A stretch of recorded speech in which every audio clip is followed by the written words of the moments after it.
if you were to walk into a Christian church tomorrow and tell them you knew nothing about Christianity, nothing about Jesus, and you wanted to know where to read and learn about him, they're going to hand you a Bible and tell you to start in the New Testament, which would be the book of Matthew. And as you read the first 2 chapters of Matthew, you're going to see that there are prophetic fulfillments. Matthew says, a prophet said this, and then it happened. The way this is taught in the church today is that these are one-to-one fulfillments. Isaiah said, a virgin will conceive and give birth, and then it happened. But is that what Matthew really meant? Today we're going to take a look at the first 2 chapters in Matthew, and we're going to look at the prophetic fulfillment citations in the first 2 chapters, and we're going to see if that's what Matthew meant by what he was saying.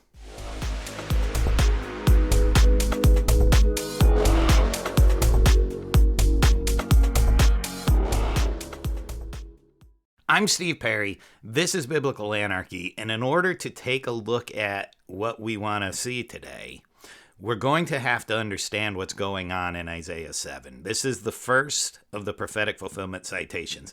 And if we take a look at a map of the Levant, and I have put one up here on the screen for you, and I've also put in color-coded letters off to the side who we're talking about. So if we look right down here, the kingdom of Judah in the light red color, this would be who Isaiah is prophesying to. This is the southern kingdom, or the kingdom of Judah, with King Ahaz, and this is where the prophet Isaiah is talking. Now, if we move directly to the north, we have the blue area, and this would be Israel. This would be King Pekah. This is where the prophet Hosea is prophesying. So he speaks at the same time as Isaiah, but he's prophesying to the northern kingdom. Remember, it's a divided kingdom at this time. Up to the above the kingdom of Israel there, and to the east we have the Syria. It's on the map. It's the kingdom of Aram Damascus, and that would be King Rezin. And then to the north of them we have the Assyrian Empire, which would be the king Tiglath-Pileser. Now down below Judah, we'll see in the yellow we have Edom. So Judah is really surrounded. Even you've got the Philistines there to the west. They're surrounded by people who don't like them at this time. These people are hostile to them. And things are happening in the region, and things are about to happen for both Israel and Judah. But it's much different stories for what's going to happen to the two. And if you go to Hosea chapter 1, you see him prophesying to the northern kingdom, and he takes a wife and has children by the wife and names them things like not my people, and no mercy. These are the kinds of names that the children are given as a sign to the people of the northern kingdom that God is not with them, that they are going to be carried off into captivity. Meanwhile, in the southern kingdom, the kingdom of Judah, Isaiah is prophesying to King Ahaz here. Now, what's happening strategically, if you look at the blue and the green, that'd be Israel and Syria, they have come down and they have laid siege against Jerusalem and against the kingdom of Judah. And to the south, in the yellow, you have Edom. And Edom is moving up, and we see all this. We're going to take a look at this in 2 Kings. But King Ahaz is surrounded, and his only option in his eyes is to reach out to King Tiglath-Pileser of Assyria and become a vassal state of Assyria.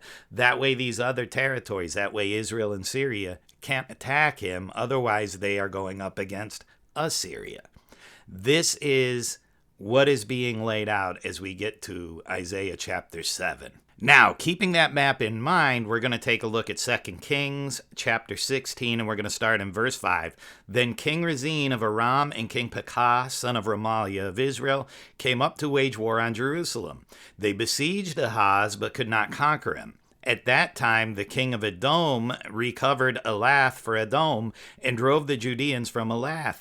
And the Edomites came to Elath, where they live to this day. Ahaz sent messengers to King Tiglath-Pileser of Assyria, saying, I am your servant and your son. Come up and rescue me from the hand of the king of Aram and of the king of Israel, who are attacking me. Ahaz also took the silver and gold found in the house of Hashem and in the treasures of the king's house, and sent a present to the king of Assyria. So he's signing on to become a vassal. Tiglath-Pileser would be the suzerain. And he wants the protection of the king of Assyria. But in Isaiah chapter 7, Isaiah is warning the king not to do this. And if we look at the verses leading up to verse 14, we can read all this going on. The head of Aram is Damascus, the head of Damascus is Rezin, the head of Ephraim is Samaria, the head of Samaria is the son of Remaliah. If you do not stand firm in faith, you shall not stand at all. So God's telling him, listen, this isn't going to happen. I'm not going to let this happen. So we get to verse 14. Therefore Hashem himself will give you a sign. Look, the young woman is with child and shall bear a son, and shall name him Emmanuel. He shall eat curds and honey by the time he knows how to refuse evil and choose the good. For before the child knows how to refuse the evil and choose the good, the land before whose 2 kings you are in dread will be deserted. So the 2 kings, which would be Rezin and Pekah, who are threatening King Ahaz, God is saying there's going to be a child born, and by the time this child is making decisions about right from wrong, these 2 kings, they're going to be destroyed. Don't worry about them. Do not make a deal with the king of Assyria. This is what God is saying here to King Ahaz. Now, does this make sense as a one-to-one prophetic fulfillment? Remember, Isaiah is over 700 years before Jesus is born. Does it make sense that Matthew is reading this saying, I believe that God is saying to King Ahaz, don't worry about it, because in 700 years, I'm going to destroy these 2 kings, because this is what the passage says, right? A child's going to be born, and before the time that child is eating curds and honey and knows how to choose evil from good, I'm going to destroy those 2 kings. Well, of what use would that be to King Ahaz? It wouldn't be of any use. So this can't be what he's saying. And I don't think that Matthew believes this is what he's saying. Now, you might take issue with the fact that I'm using the New Revised Standard Version here. They translate it a young woman as opposed to a virgin. I've got another video on this topic that is the correct translation. You can watch that video for the full story. It's beyond the scope of this video. But what this prophecy is really saying here is that God is with the southern kingdom. Remember, when we go back to Hosea chapter 1, God is not with the northern kingdom. He says, you're not my people. I will have no mercy on you. Here he sends him a child named Emmanuel. God is with us. God is with the southern kingdom. God is with the house of David, the Davidic kingship. That is the point of this prophecy here in Isaiah 7:14. And this leads us to our second prophetic fulfillment citation. It comes in chapter 2, really verse 6. We're going to start in verse 5. They told him, in Bethlehem of Judea, for so it has been written by the prophet, and you, Bethlehem, in the land of Judah, are by no means least among the rulers of Judah, for from you shall come a ruler who is to shepherd my people Israel. So the wise men ask him, where is this child supposed to be born? And they go to the scriptures and they find the answer. He's supposed to be born in Bethlehem. The problem is when we go to Micah chapter 5 and verse 2, we see that that's not exactly what it says. He quotes, but he cuts it off short.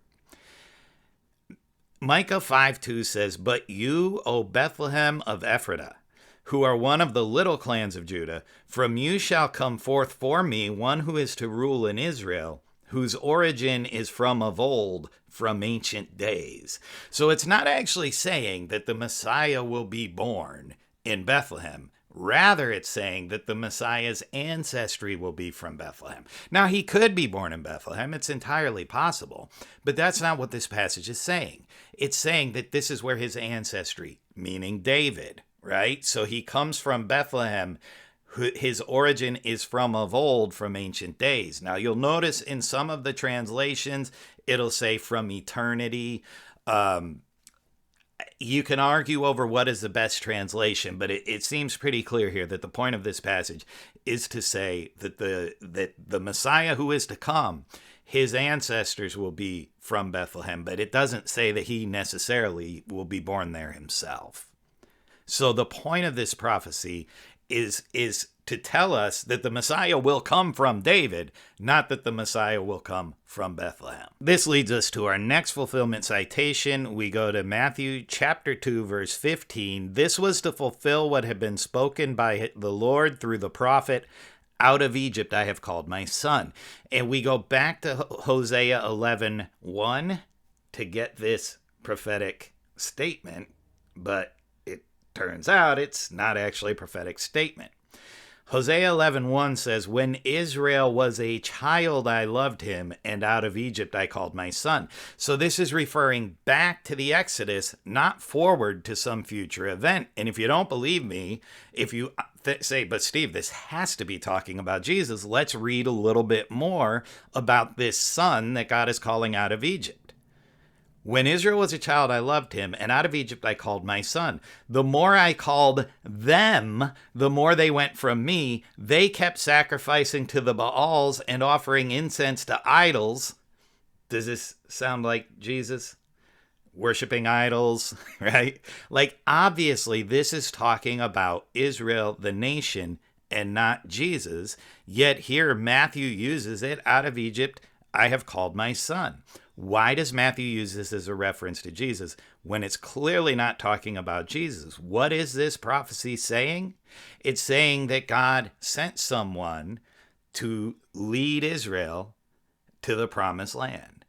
That's all it's saying. Now, for our next fulfillment citation, we only have to jump forward a couple verses, but a lot is happening. Here, of course, the wise men have left another way so Herod wouldn't find out. The family has fled down to Egypt, and now Herod slaughters the innocents, the young babies in Bethlehem, all the males, because he's bound and determined to kill off Jesus.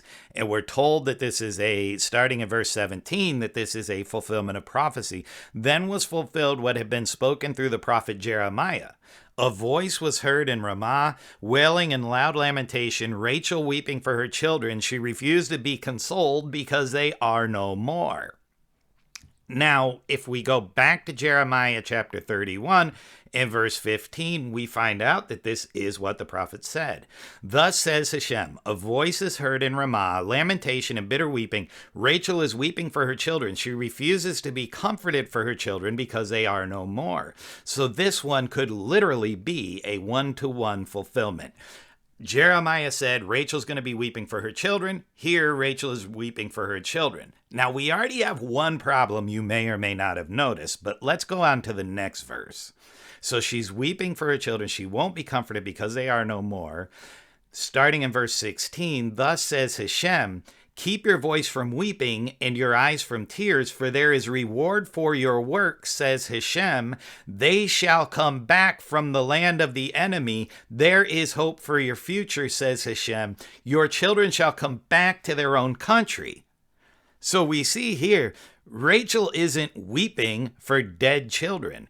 Rather, she is weeping for living children who have been carried off into captivity.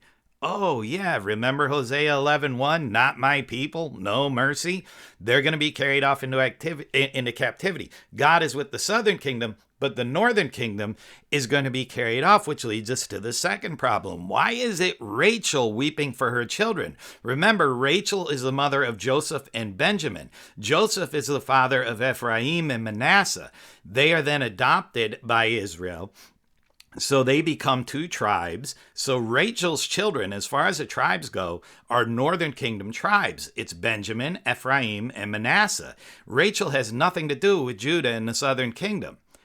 Israel is their father, but Rachel is not their mother. Here, Rachel is weeping for her children, clearly the northern kingdom that was carried off into captivity. This has nothing to do with Bethlehem and Judea. It just doesn't. So what is the prophet? What is Jeremiah saying here? He's saying that the northern kingdom, the tribes who were carried off into captivity, they will be brought back into the land someday. Now, this leads us to our last fulfillment citation in the first two chapters, and perhaps the most problematic one for Christians. And it's found in the last verse of chapter 2. There, he made his home in a town called Nazareth so that what had been spoken through the prophets might be fulfilled. He will be called a Nazarene. Now, The reason why this might be the most problematic is there's actually no prophecy anywhere in Tanakh, anywhere in the Old Testament, that says that the Messiah will be called a Nazarene. The word Nazarene isn't even there. Nazareth probably wasn't even a town at that time. So what is going on with this? Now, if we come over to Got Questions, which is a Christian apologetic website, they give you three major options existing for interpreting this verse.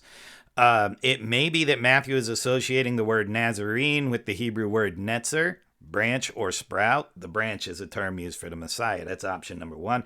The second option is that Matthew is citing a prophecy not found in the Old Testament, but in another source. So he was, maybe this prophecy was recorded somewhere else and it's just lost to history.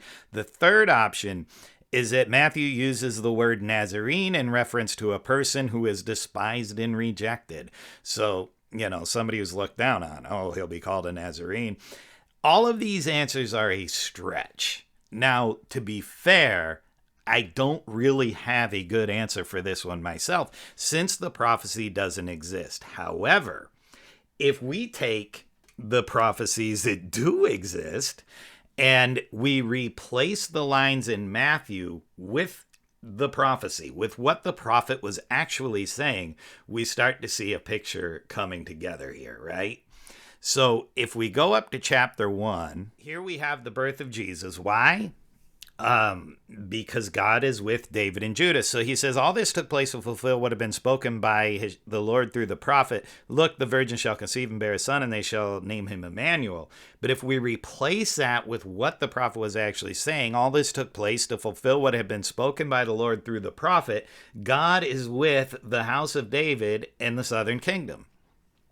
Then if we move down, our next prophecy, and you, Bethlehem, in the land of Judah, are by no means least among the rulers of Judah. So if we replace that with the Messiah will come from David. So all this was, for so it had been written by the prophet, the Messiah will come from the lineage of David. Then we move down to the next one.